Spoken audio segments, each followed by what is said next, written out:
प्यारे बच्चों नमस्कार। स्वागत है आप सभी का। आज हम जो बात करने वाले हैं वो आपका महावरदान बैच है और जिसके अंतर्गत आज हम जो है पहला अध्याय शुरू करने वाले हैं फिजिक्स का। भौतिक विज्ञान का ये पहला अध्याय, इसके अंदर हम लोग पढ़ेंगे। बहुत ही डीप से जा कर के हमको ये पढ़ना है और तैयारी बोर्ड 2025 की हमें करनी है। तो सभी प्यारे साथियों का, प्यारे बच्चों का मैं स्वागत करता हूं अपने चैनल OEE एकेडमी में। आप सभी का बहुत बहुत स्वागत है। और आज के इस वीडियो में हम और आप पढ़ेंगे फिजिक्स का पहला अध्याय, यानी कि फिजिक्स का पहला भाग। दो भागों में फिजिक्स है बेटा। पहला भाग हम लोग जो पढ़ेंगे भाग नंबर 1, इसमें हम फर्स्ट यूनिट की आज हम लोग बात कर रहे हैं। ठीक है बेटा। और फर्स्ट यूनिट का जो नाम है, फर्स्ट यूनिट का जो नाम है बेटा वो है स्थिर वैद्युतिकी। क्या नाम है बेटा? यूनिट का नाम है स्थिर वैद्युतिकी। ठीक है ना। फर्स्ट यूनिट है पहली बुक के, पहली इकाई के, जो है इकाई का नाम है स्थिर वैद्युतिकी। ठीक है बेटा। और बेटा जी ये है अध्याय पहला, यानी आपका चैप्टर फर्स्ट। चैप्टर फर्स्ट का जो नाम है बेटा वो है वैद्युत आवेश तथा क्षेत्र। अध्याय का नाम है बेटा वैद्युत आवेश तथा क्षेत्र। ठीक है बेटा।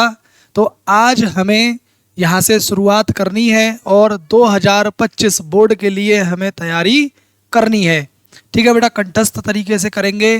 किसी भी तरीके की परेशानी के लिए आप हमें कमेंट करेंगे, उसका जवाब हम आपको देंगे। हमारी टीम की नज़र रहेगी आपके हर एक डाउट पर। ठीक है बेटा। तो देखते हैं, शुरुआत करते हैं आज के इस अध्याय की, पहले अध्याय की, वैद्युत आवेश तथा क्षेत्र की, जिसमें हमें सबसे पहले हम लोग यूनिट के नाम को ही पढ़ेंगे बेटा जी। किसको पढ़ेंगे हम लोग? यूनिट के नाम को ही पढ़ेंगे। यानी कि वैद्युतिकी क्या होता है बेटा, पहले हम लोग ये समझेंगे कि वैद्युतिकी क्या होता है। ठीक है ना। पहले हम यूनिट को ही समझते हुए चलेंगे, वैद्युतिकी क्या है। तो देखेंगे बेटा जी, वैद्युतिकी भौतिक विज्ञान की वह शाखा जिसमें हम ऐसी वस्तुओं का अध्ययन करते हैं जिन पर आवेश स्थिर रहता है। यानी कि आपके सामने जो वैद्युतिकी है या स्थिर वैद्युतिकी जो है बेटा, उसके अंदर हम किसके बारे में अध्ययन करते हैं? स्थिर आवेश के बारे में अध्ययन करते हैं। ठीक है ना। स्थिर वैद्युत विज्ञान कहते हैं या तो इसको, या इसको कहते हैं बेटा स्थिर वैद्युतिकी। क्या डेफिनेशन पढ़ी आपने?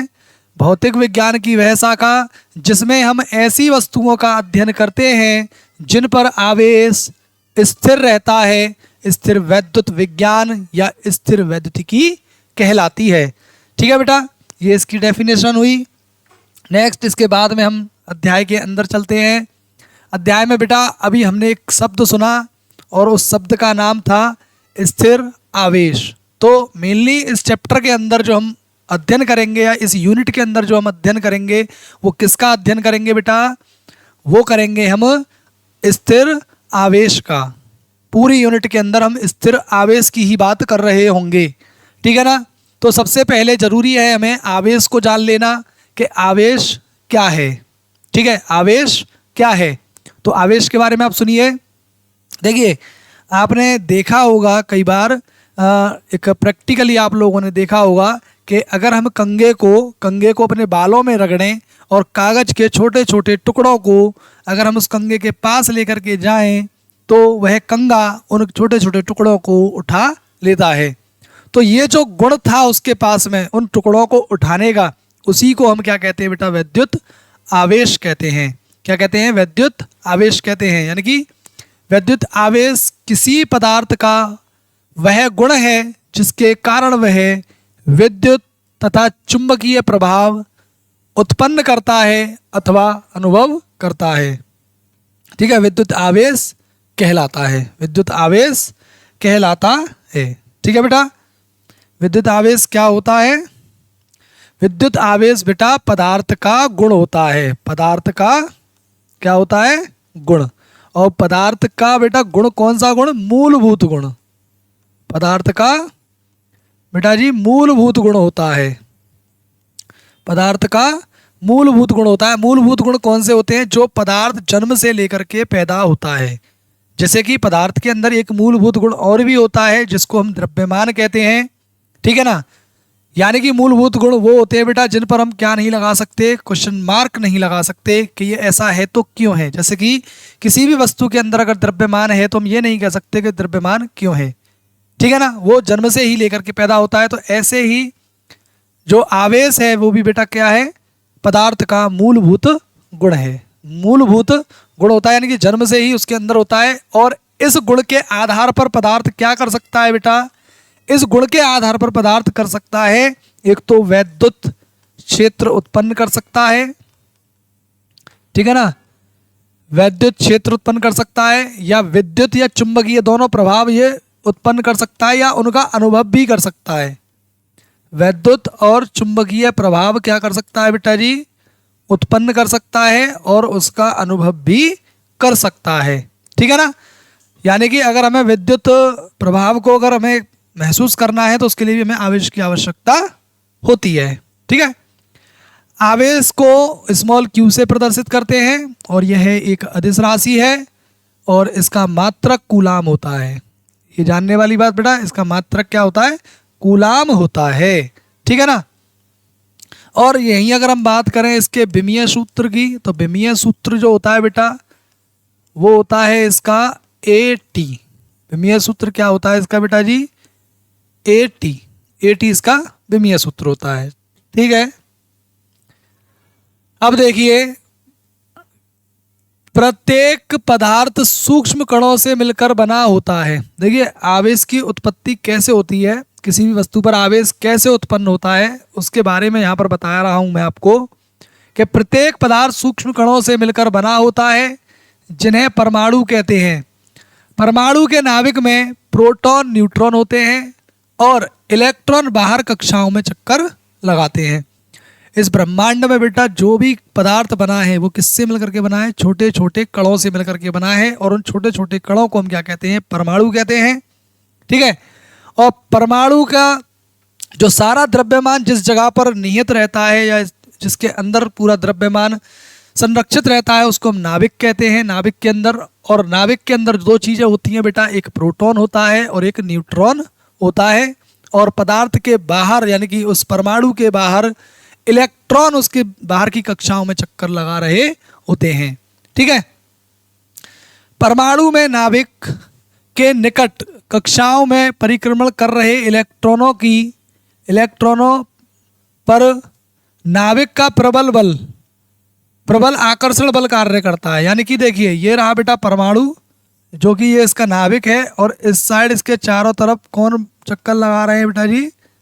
चारों तरफ चक्कर लगा रहे हैं इलेक्ट्रॉन। कौन चक्कर लगा रहे हैं? इलेक्ट्रॉन।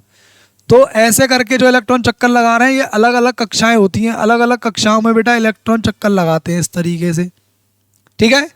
अब जो इलेक्ट्रॉन नाभिक के नज़दीक होते हैं वो तो प्रबल आकर्षण बल से बंधे हुए होते हैं। उनके बीच में जो कार्य करने वाला बल होता है नाभिक के और इस इलेक्ट्रॉन के बीच में, तो वो वाला जो बल होता है वो काफ़ी प्रभावशाली होता है, काफ़ी प्रबल होता है। जबकि बाह्यतम कक्षाओं में परिक्रमण कर रहे इलेक्ट्रॉनों पर, ये इलेक्ट्रॉन है बेटा, इलेक्ट्रॉनों पर नाभिक का आकर्षण बल कम होता है या कम कार्य करता है। काम नहीं, कम कार्य करता है, ठीक है। जो बाहर जो इलेक्ट्रॉन घूम रहे होते हैं बाहर की कक्षाओं में, तो आकर्षण बल जो होता है नाभिक के साथ में वो कैसा होता है? काफ़ी कम होता है।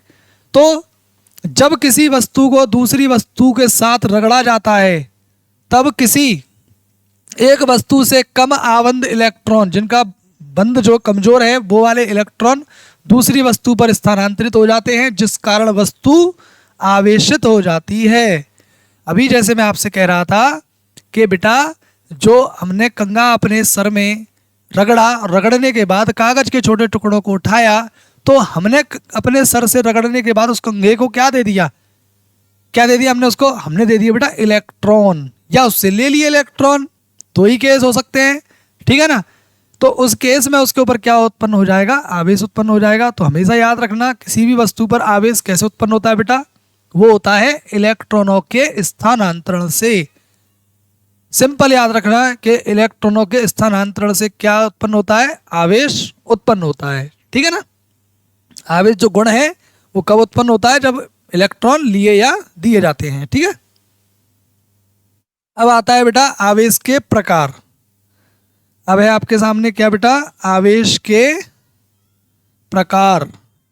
आवेश के प्रकार देखिए, आवेश जो है बेटा वो दो प्रकार का होता है, क्योंकि कंगे को या तो इलेक्ट्रॉन दिए जा सकते हैं या लिए जा सकते हैं, दो ही बातें हो सकती हैं। तो इस आधार पर आवेश दो ही प्रकार का होता है। देखिए, पहला धनावेश, दूसरा होता है बेटा ऋणावेश। धनावेश कौन सा होता है बेटा, कि किसी पदार्थ पर इलेक्ट्रॉनों की कमी के कारण उत्पन्न आवेश धन आवेश कहलाता है। यानी कि ऐसे करके समझ लीजिए आप कि हमारे पास में एक रॉड है और उसको हम एक ऊन के कपड़े पर रगड़े, इस तरीके से ऊन के कपड़े पर हम उसे रगड़े बेटा। तो रगड़ने पर या तो ऊन से, जो ऊन का कपड़ा है उससे उस रॉड पर क्या चले जाए, इलेक्ट्रॉन। ठीक है ना। तो जो ऊन के कपड़े पर से इलेक्ट्रॉन गए तो इसके कारण वो ऊन का कपड़ा क्या हो जाएगा, धनावेशित हो जाएगा। या सरल भाषा में ऐसे करके समझिए, इस तरीके से, ये एक धनी व्यक्ति है। कौन है ये, एक धनी। ठीक है। और ये है भैया ऋणी, जो कर्ज लेने के लिए आया है।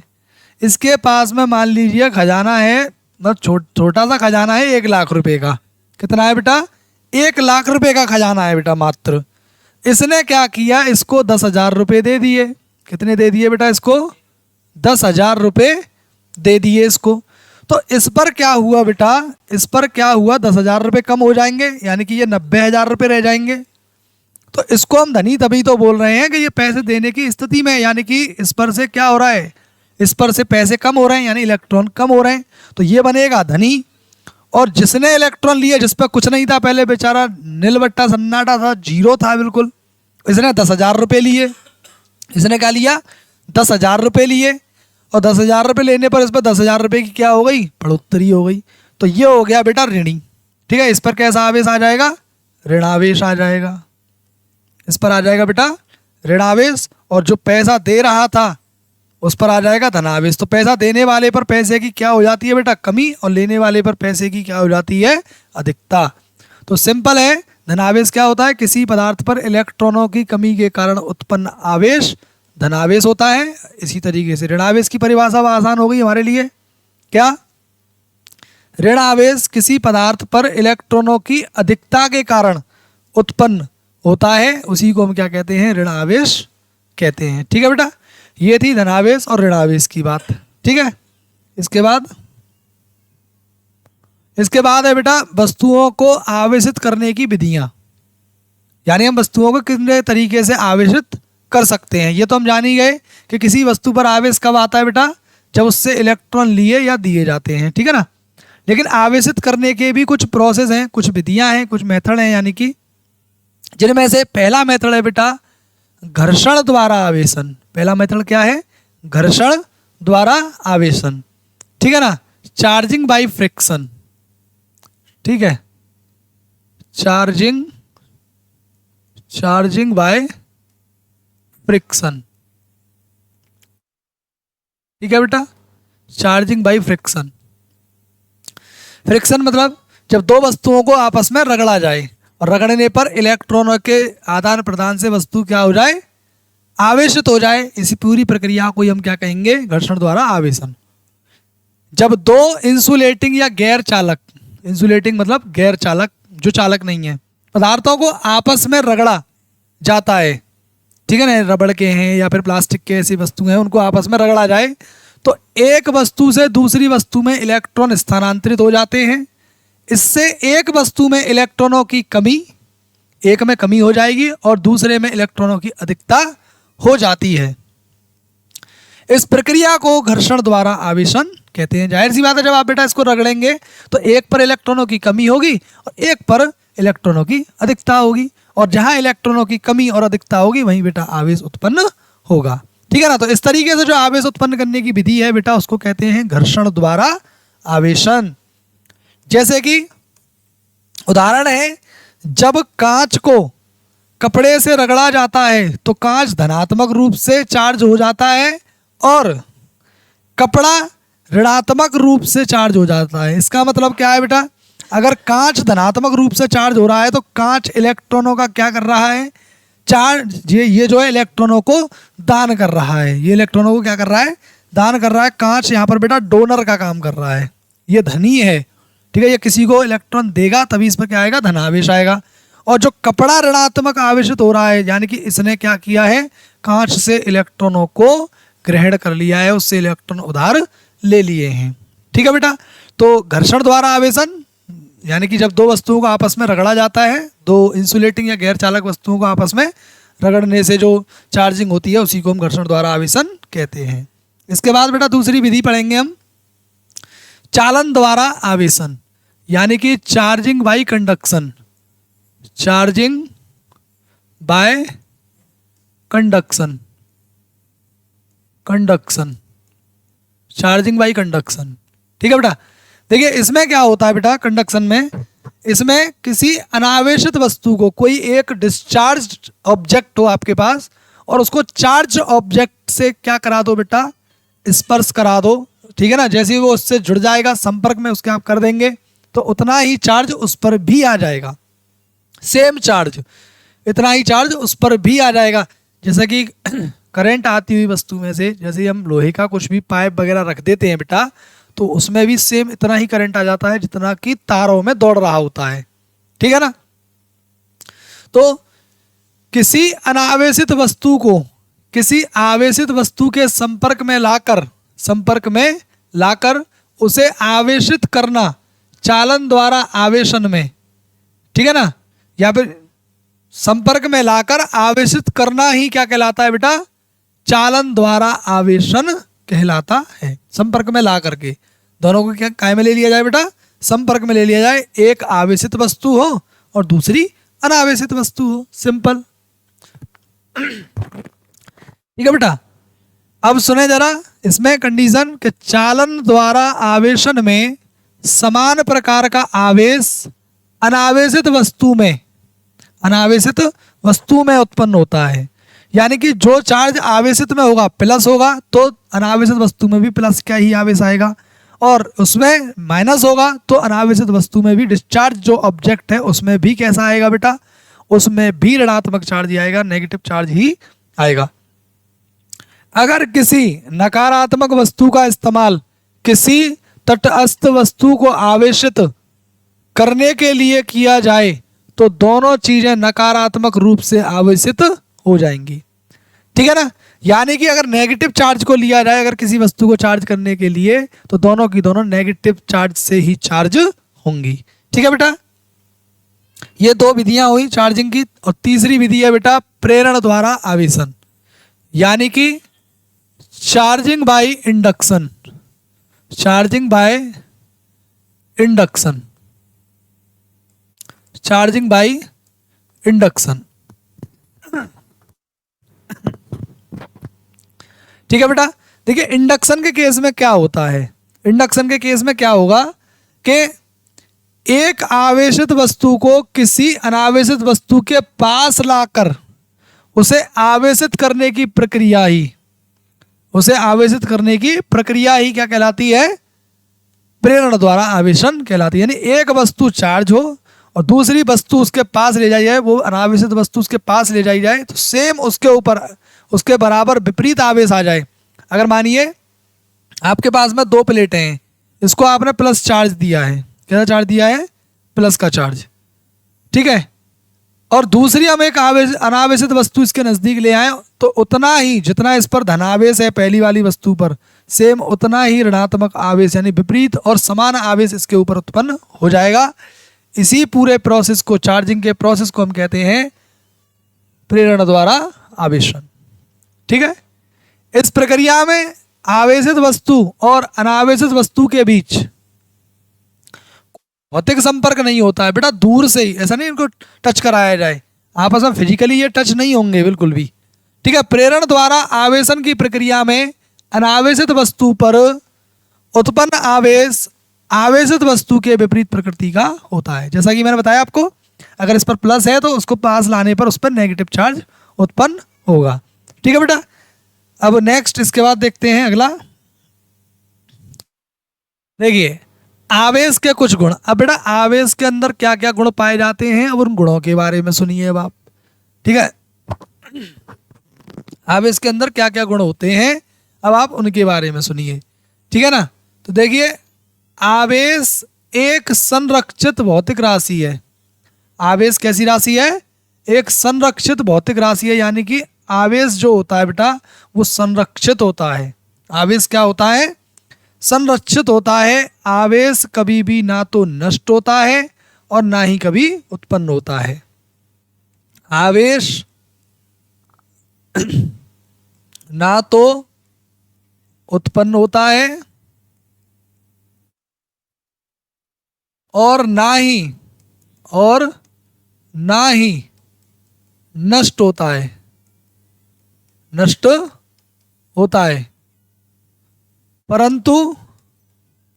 परंतु एक वस्तु से दूसरी वस्तु पर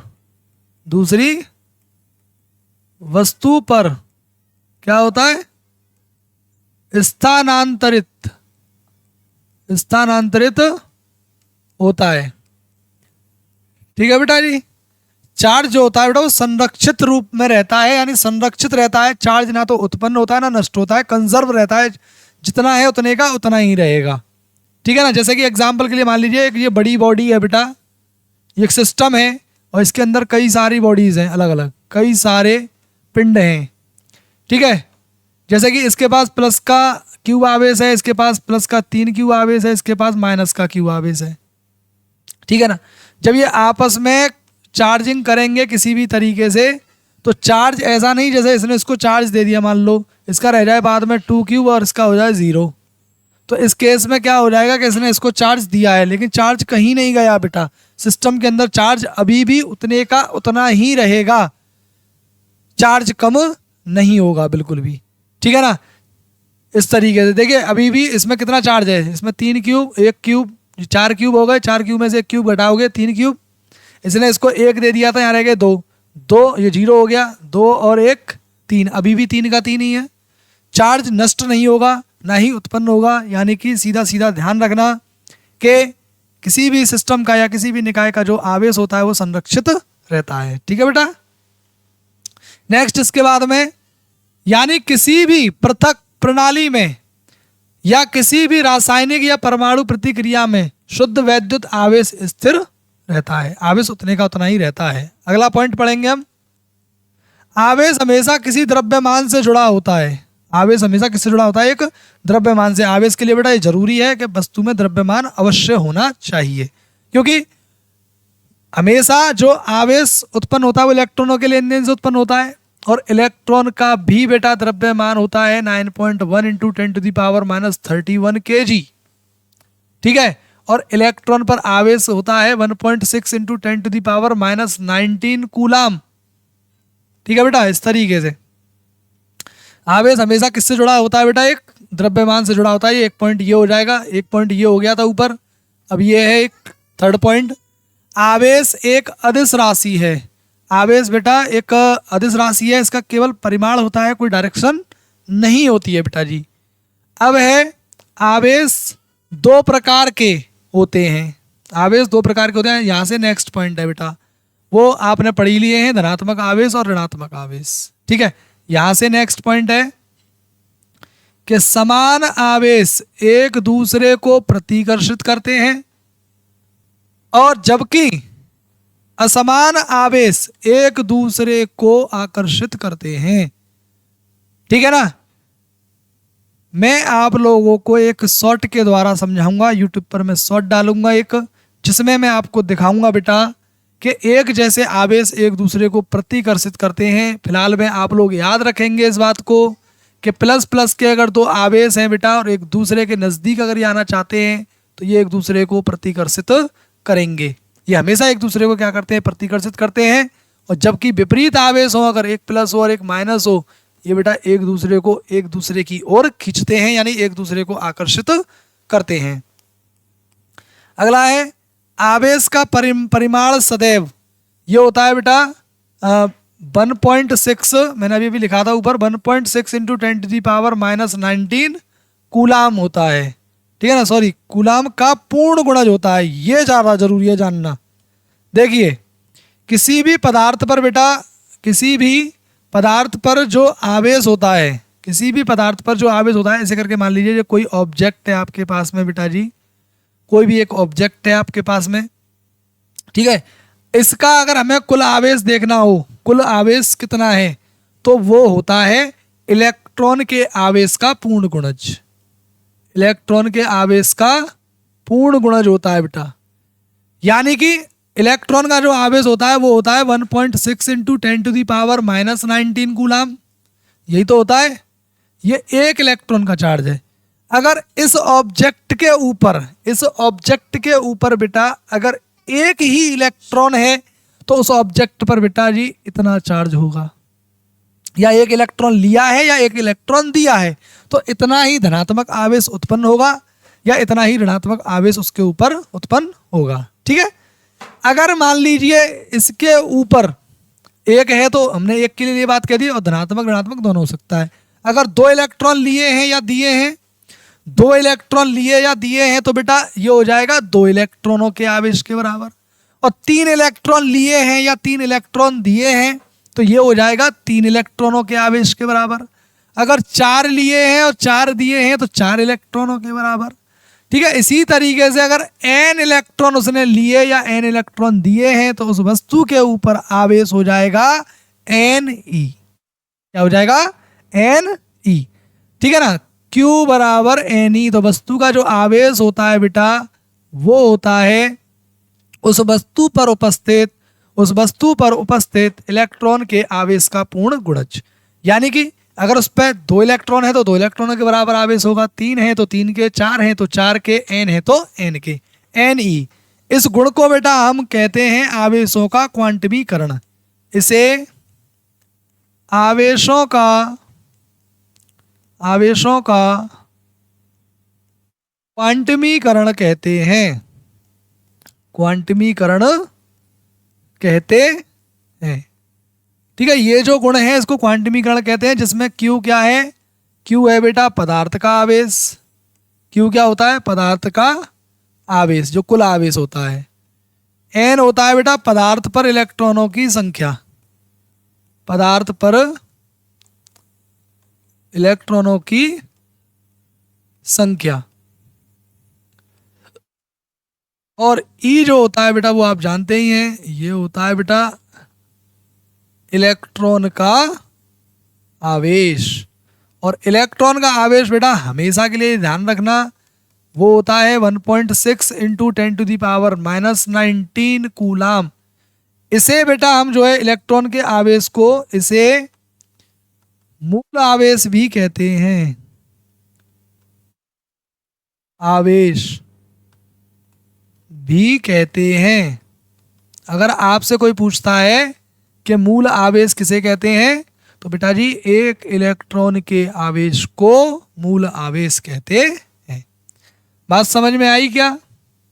नेक्स्ट, इसके बाद में बेटा देखते हैं नेक्स्ट पॉइंट कि आवेश हस्तांतरणीय है, मतलब आवेश को स्थानांतरित किया जा सकता है, इसलिए यह एक शरीर से दूसरे शरीर में जा सकता है, यानी कि एक बॉडी से दूसरे बॉडी में इसको भेजा जा सकता है। आवेश वैद्युत क्षेत्र उत्पन्न करते हैं। आवेश जो है बेटा जी वैद्युत क्षेत्र उत्पन्न करते हैं, ठीक है। आवेश वैद्युतिक क्षेत्र उत्पन्न करते हैं। और गतिमान आवेश यानी कि जो स्थिर आवेश होते हैं वो तो बेटा विद्युत क्षेत्र उत्पन्न करेंगे, और जो गतिमान आवेश है बेटा वो चुंबकीय क्षेत्र भी उत्पन्न करता है। जब आवेश गति करेगा ना तो वह चुंबकीय क्षेत्र भी उत्पन्न करेगा, ठीक है। अगला है जब धनात्मक और ऋणात्मक आवेशों की संख्या समान हो जाती है तो वस्तु उदासीन हो जाती है। तो वस्तु क्या हो जाती है? उदासीन हो जाती है। देखिए इस तरीके से अगर देखिए कोई ऑब्जेक्ट है, इसके अंदर प्लस के 3 क्यूब का आवेश है और माइनस का 3 क्यूब आवेश है अलग अलग पार्टिकल्स पर। अगर ये आपस में टकराते हैं तो इनका ओवरऑल चार्ज कितना हो जाएगा? 0 हो जाएगा। ओवरऑल चार्ज 0 हो जाएगा। इस केस में हम कहते हैं वस्तु उदासीन है। वस्तु को हम कहते हैं उदासीन, यानी कि उसके ऊपर कोई भी चार्ज नहीं है, कोई भी चार्ज उसके ऊपर नहीं है बेटा। और अगली एक और लास्ट बात बेटा वो ये है कि आवेश योगात्मक प्रकृति के होते हैं। आवेश कैसे होते हैं बेटा जी? योगात्मक, योगात्मक प्रकृति का होता है, प्रकृति का होता है। योगात्मक मतलब क्या? योगात्मक का मतलब होता है कि अगर वस्तु पर अलग अलग बिंदुओं पर या किसी सिस्टम के अलग अलग पॉइंट्स पर, जैसे कि ये एक सिस्टम है और इस सिस्टम के अंदर कई सारे पार्टिकल्स हैं। एग्जाम्पल के लिए आपकी क्लास एक सिस्टम है बेटा, आपकी क्लास एक सिस्टम है और उस क्लास के अंदर बच्चे बैठे हुए हैं, दीनू है, पप्पू है, राजू है, हरी है, मतलब कुछ भी है, ठीक है ना, इस तरीके से।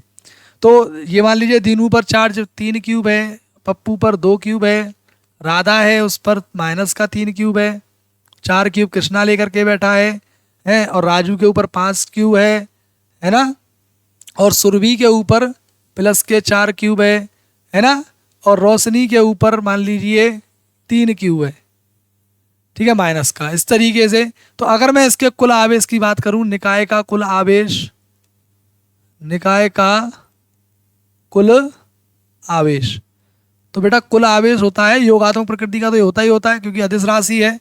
तो इस पर जो नेट चार्ज हो जाएगा पूरे सिस्टम का, तो इन सबको हम जोड़ देंगे, यानी कि 3 क्यूब, 2 क्यूब, और जो माइनस वाले हैं वो घट जाएंगे, -3 क्यूब, -3 क्यूब, +4 क्यूब, +5 क्यूब और +4 क्यूब, ठीक है बेटा।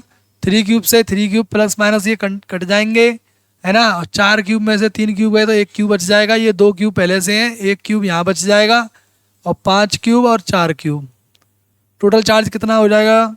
2 क्यूब और 1 क्यूब 3 क्यूब और 5 8 और 4 12, 12 क्यूब बेटा टोटल चार्ज इसके ऊपर हो जाएगा। इस सिस्टम का टोटल जो चार्ज होगा, नेट जो चार्ज होगा वो 12 क्यूब होगा, ठीक है ना। तो आवेश जो होता है बेटा वो कैसा होता है? योगात्मक प्रकृति का भी होता है। और किसी वस्तु के ऊपर ऋणात्मक और धनात्मक आवेश अगर बराबर मात्रा में है तो उस वस्तु को हम क्या कहते हैं? उदासीन वस्तु कहते हैं या विद्युत उदासीन वस्तु कहते हैं, ठीक है ना। इसके बाद देख लेते हैं बेटा इम्पोर्टेंट, सबसे ज़्यादा बच्चे इसी को समझने के लिए बैठे रहते हैं, कूलाम का नियम। क्या कहता है कूलाम का नियम? ये बात आपने अच्छे से समझ ली बेटा। क्या कि 2 आवेश एक दूसरे को आकर्षित या प्रतिकर्षित करते हैं। कब? जब दोनों आवेश धनावेश हों तो एक दूसरे को क्या करेंगे? प्रतिकर्षित करेंगे, या दोनों के दोनों ऋण हों तो भी एक दूसरे को प्रतिकर्षित करेंगे। अगर एक धन हो एक ऋण हो, मतलब दोनों विपरीत हों, तो एक दूसरे को आकर्षित करेंगे। तो बेटा आकर्षण या प्रतिकर्षण जिस बल से वो करेंगे उस बल के मान को बताया कूलाम ने। किसने बताया? कूलाम ने बताया कि वो बल होता कितना है। तो इन्होंने बताया जैसे कि मान लीजिए 2 बिंदु आवेश हैं बेटा, एक है Q1 और एक है Q2, और ये दोनों के दोनों एक दूसरे से स्मॉल r दूरी पर हैं। दोनों के बीच की जो दूरी है वो स्मॉल r है। दोनों के बीच की दूरी कितनी है? स्मॉल r है। तो इन दोनों के बीच में लगने वाला, इन दोनों आवेशों के बीच में लगने वाला जो बल होगा, दोनों आवेशों के बीच में लगने वाला जो बल होगा वो बेटा इनके जो आवेश हैं, आवेशों के परिमाण के गुणनफल के अनुक्रमानुपाती, ठीक है ना। देखो मैं फिर से पूरा पढ़ देता हूँ। 2 स्थिर बिंदु आवेशों के बीच लगने वाला, 2 स्थिर बिंदु आवेशों के बीच लगने वाला आकर्षण या प्रतिकर्षण बल दोनों तरीके का हो सकता है। ये निर्भर करेगा आवेशों की प्रकृति पर, ठीक है ना। लगने वाला आकर्षण या प्रतिकर्षण बल दोनों आवेशों के परिमाणों के गुणनफल के अनुक्रमानुपाती, या बेटा इसको समानुपाती भी कह लेते हैं, बात एक ही है। समानुपाती तथा उनके बीच की दूरी के वर्ग के व्युत्क्रमानुपाती होता है। यानी कि देखो बेटा जी, अगर 2 आवेश हैं Q1 और Q2, इनके बीच में जो बल लग रहा है वो इन दोनों के मानों के परिमाणों के गुणनफल के समानुपाती होता है। यानी कि जितनी इन आवेशों की मात्रा जितनी अधिक होगी, जितनी इन आवेशों की मात्रा अधिक होगी, उतना ही ये बल भी अधिक होगा। जितनी ये मात्रा अधिक होगी, यानी कि दोनों के दोनों धनात्मक आवेश हों या दोनों के दोनों ऋणात्मक आवेश हों।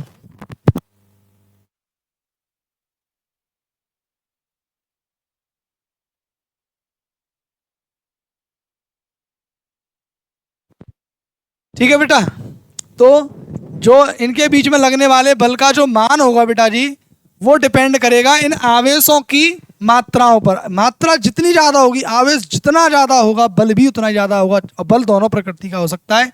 अगर दोनों प्लस के हैं तो वो बेटा प्रतिकर्षण बल होगा, ठीक है ना। और जितनी इनकी मात्रा ज्यादा, बल उतना ही अधिक। ठीक है, अब आती है बात दूसरी, इनके बीच की दूरी पर। ठीक है, दोनों धनात्मक है तो प्रतिकर्षण, अगर विपरीत के होते तो आकर्षण का बल होता। ठीक है ना। और इनके बीच की जो दूरी है, बीच की जो दूरी है r, इसके वर्ग के व्युत्क्रमानुपाती होता है। दूरी के वर्ग के व्युत्क्रमानुपाती होता है। यानी कि ये दोनों के दोनों एक दूसरे से जितना अधिक दूरी पर होंगे, जितना अधिक दूरी पर होंगे, उतना ही इनके बीच का बल कम होगा। और जितना ही ये एक दूसरे के नजदीक होंगे, उतना ही ये बल अधिक होगा, चाहे वो आकर्षण का हो चाहे वो प्रतिकर्षण का हो। दोनों बल, अगर दोनों आवेश एक जैसे हैं तो प्रतिकर्षण का बल होगा, और वो उतना ही अधिक होगा अगर जितनी इनके बीच की दूरी कम होगी। दोनों अगर धनात्मक हैं तो प्रतिकर्षण होगा, दोनों अगर विपरीत हैं, एक प्लस एक माइनस है, तो ये आकर्षण का होगा, उतना ही अधिक ये लगेगा इनके बीच में। ठीक है ना। तो दोनों आवेशों की मात्रा गुणनफल के समानुपाती और बीच की दूरी के वर्ग के व्युत्क्रमानुपाती होता है। अगर मैं दोनों को मिला करके लिख देता हूं तो ये आ जाएगा F समानुपाती Q1 Q2 upon R square. ठीक है, जब बेटा हम समानुपाती का चिन्ह हटाएंगे तो यहां से एक कांस्टेंट आएगा K, और यहाँ पर Q1 Q2 and upon R square. ठीक है ना। अब ये हो गया बेटा कूलाम का पूरा नियम। लेकिन इसमें जो ये कांस्टेंट है, इस कांस्टेंट के मान दो तरीके से आते हैं। पहले नंबर पर, जब आवेशों के बीच, जब आवेशों के बीच क्या हो, आवेशों के बीच वायु या निर्वात हो, वायु या क्या हो, निर्वात हो, तब उस केस में इस के का मान हो जाता है बेटा 1/4 पाई एप्सिलॉन 0। जहां जो एप्सिलॉन 0 है बेटा, एप्सिलॉन 0, इसको हम बोलते हैं बेटा निर्वात की वैद्युतशीलता। निर्वात की वैद्युतशीलता, निर्वात की वैद्युतशीलता, निर्वात में यानी विद्युत को कितना सहन किया जा सकता है, ये उसकी वैल्यू है। देन हम के का वैल्यू यहाँ रखेंगे बेटा, तो एफ बराबर हो जाएगा 1/4 pi epsilon 0 and Q1 Q2 upon R square. ठीक है, ये वैल्यू इसकी जब आएगी जब दोनों आवेशों के बीच वायु हो। ठीक है, दूसरी बात, जब आवेशों के बीच में, दूसरा पॉइंट, जब आवेशों के बीच, आवेशों के बीच के परावैद्युतांक का, के परावैद्युतांक का माध्यम हो, माध्यम हो। यानी कि अगर इन आवेशों के बीच में बेटा कागज रख दिया जाए या तेल भर दिया जाए या पानी भर दिया जाए, यानी कुल मिलाकर के कोई एक माध्यम लिख दिया जाए बेटा जिसका परावैद्युतांक, यानी इसकी एक फिक्स वैल्यू होती है, इसके रेशियो, एक रेशियो होता है, वो अभी मैं आपको बताऊंगा, डिस्कस करूंगा आप लोगों से। तो उस केस में जो के का वैल्यू है उसका ये हो जाता है 1/4 पाई एप्सिलॉन 0 और साथ में किया जाएगा तो एफ का वैल्यू यहाँ पर हो जाएगा FM, एफ मीडियम में हो जाएगा बेटा, और ये हो जाएगा 1/4 pi epsilon 0 and Q1 Q2 upon R square, साथ में आ जाएगा यहाँ पर K। ठीक है ना, इस तरीके से। अब ये के जो होता है बेटा, के क्या होता है, के होता है बेटा, दो तरीके से इसकी डेफिनेशन हम लोग यहाँ पर लिख सकते हैं इस तरीके से। एक तो निर्वात की, एक तो माध्यम की वैद्युतशीलता और निर्वात की वैद्युतशीलता का जो अनुपात होता है उसको हम परावैद्युतांक कहते हैं। या फिर बेटा माध्यम होने पर आवेशों के बीच लगने वाले बल और निर्वात होने पर आवेशों के बीच लगने वाले वैद्युत बल का जो अनुपात होता है बेटा वो क्या होता है, परावैद्युतांक होता है। ठीक है ना, ये फिक्स होता है हर एक माध्यम के लिए। ठीक है, इसे आप नोट कर सकते हैं। ठीक है, और जो पीछे का रह गया है आप इसे भी नोट कर सकते हैं। ठीक है ना, पहले इसे आप पॉज करके नोट कर सकते हैं, फिर इसके बाद में देखिए ये है, पहले आप कर लीजिए। ठीक है, अब मैं नेक्स्ट करता हूं, अब आप इसे नोट कर सकते हैं इसके बाद में। ठीक है बेटा, इसके बाद नेक्स्ट देखते हैं, नेक्स्ट है कूलाम के नियम की सीमाएं। ठीक है बेटा, क्या सीमाएं हैं इसकी वो समझेंगे एक बार। ठीक है, तो कूलाम का नियम केवल बिंदु आवेशों के लिए ही सत्य है। ठीक है ना, ये बिंदु आवेशों के लिए ही सत्य है बेटा। ठीक है, गतिमान आवेश के लिए सत्य नहीं है। ठीक है, यह नियम अधिक दूरी के लिए सत्य नहीं है, अगर दूरी ज़्यादा हो जाए तो ये सत्य बिल्कुल भी नहीं है। ठीक है, नाभिकीय बलों के हिसाब से ही ये काम कर सकता है। यह नियम 10⁻15 मीटर, 10⁻−15 मीटर से कम दूरियों के लिए भी सत्य नहीं है। ज़्यादा कम दूरियां हो जाएं, यानी परमाणु के नाभिक के नज़दीक हम चले जाएं, परमाणु के नाभिक का साइज होता है ये, अगर इतने तक चले जाएं तब भी ये नियम कार्य नहीं करेगा, क्योंकि 10⁻−15 मीटर से कम दूरियों पर नाभिकीय बल की प्रधानता के कारण ये बल अनुपयुक्त हो जाता है। ठीक है ना, उस समय पर कौन से बल लगने लग जाते हैं बेटा, नाभिकीय बल कार्य करने लग जाते हैं, विद्युत बल काम नहीं करता। और यह एक सार्वत्रिक नियम नहीं है, यह यूनिवर्सल लॉ नहीं है, यह हर जगह पर सेम तरीके से वर्क नहीं करता है बेटा, अलग अलग कंडीशन में इसकी वैल्यू अलग अलग हो जाती है। ठीक है बेटा, तो आपकी समझ में यहाँ तक का पूरा लेक्चर आया होगा, ऐसी मैं आशा करता हूँ, और किसी बच्चे को कोई दिक्कत नहीं रही होगी। अगर आपको दिक्कत है बेटा तो आप हमें कमेंट करें और अच्छे से तैयारी करें, अच्छे से अपने नोट्स बनाएं, और हमारी टीम से आप लोग जुड़े रहें। लगातार आपकी कोई भी परेशानी हो आप हमारी टीम को बताइए, हमारी टीम उसको सॉर्ट आउट करेगी। ठीक है बेटा, चलिए मिलते हैं आप अगले वीडियो में। आप लोगों का बहुत बहुत धन्यवाद यहाँ तक जुड़े रहने के लिए। शब्बा खैर।